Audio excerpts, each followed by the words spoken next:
December 5th, 1945. Off the coast of Florida. 5 US Navy planes. 14 men. A routine training mission.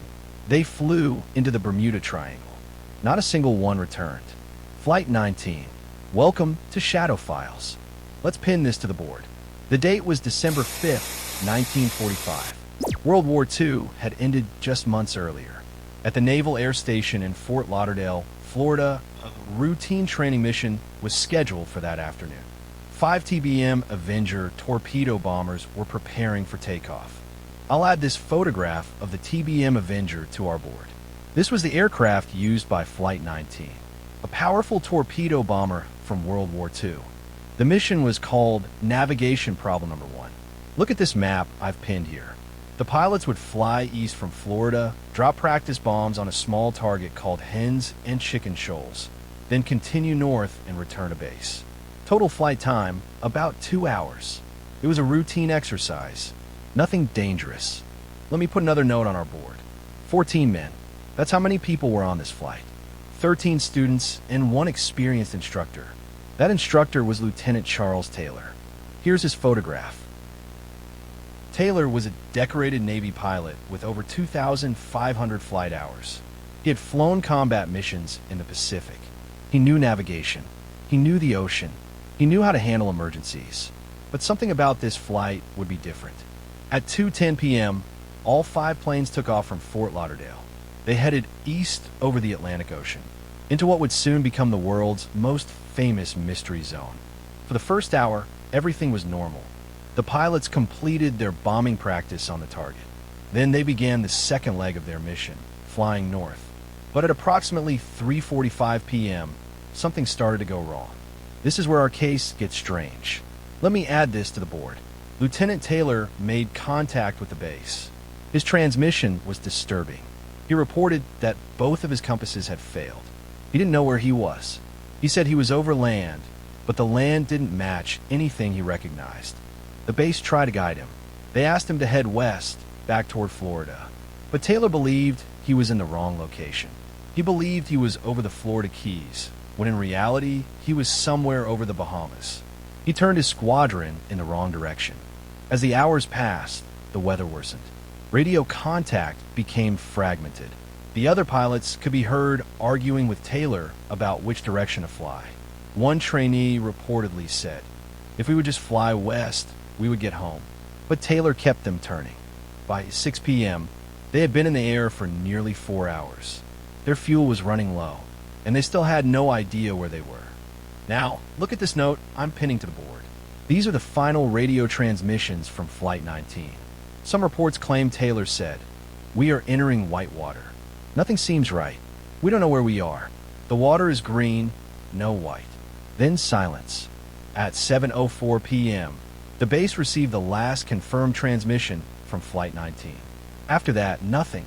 Just static. 5 aircraft. 14 men. Gone. The Navy immediately launched a rescue operation. Multiple aircraft were dispatched to search for the missing planes. One of them was a PBM Mariner, a massive flying boat designed specifically for rescue missions over water. Let me add this photograph to the board. The Mariner carried 13 crew members. The Mariner took off at 7:27 p.m. It headed toward the last known position of Flight 19. 23 minutes later, it made a routine radio check-in. Everything was fine. It was searching, but then it also vanished. Look at this. I'm adding another note. 13 more men lost. In one night, the United States Navy lost 6 aircraft and 27 men total. But that wasn't even the strangest part.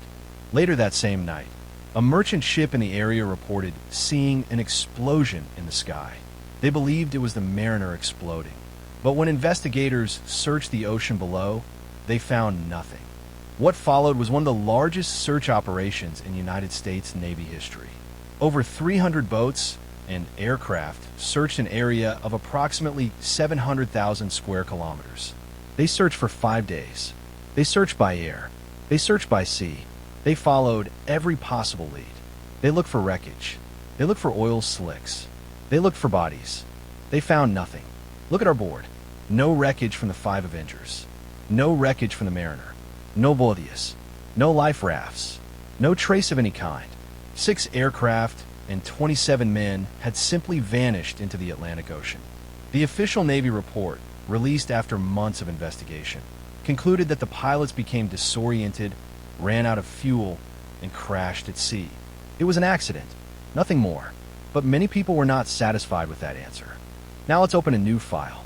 Flight 19 disappeared in a region of the Atlantic Ocean that would later become known as the Bermuda Triangle. In the decades following the incident, this area developed a reputation for unexplained disappearances of ships and aircraft. Look at this connection on our board. USS Cyclops in 1918, Flight 19 in 1945, countless other vessels and aircraft, all lost in the same general area, all without explanation. In the 1960s and 1970s, books and documentaries about the Bermuda Triangle became a cultural phenomenon. Theories emerged. Some believed in magnetic anomalies. Some believed in methane gas eruptions from the ocean floor. Others believed in something more mysterious, something that science could not explain. Modern investigators have proposed rational explanations. Let me pin this theory to our board. Lieutenant Taylor may have suffered from spatial disorientation. His compasses may have failed due to magnetic anomalies in the area. The weather may have been worse than initially reported. And once they were lost over open ocean, running out of fuel, the aircraft may have simply crashed and sunk to the bottom without leaving significant debris. But even with these explanations, the case has never been fully resolved. Look at everything we've gathered on this board. The wreckage has never been found. The bodies have never been recovered. And the exact cause of what went wrong in the cockpit that afternoon will likely never be known. Case file 1945, Flight 19, 27 men, 6 aircraft, 0 answers. Let me stamp this case file. This file remains open because some cases don't end at the bottom of the sea. They end in a mystery. See you in the next file.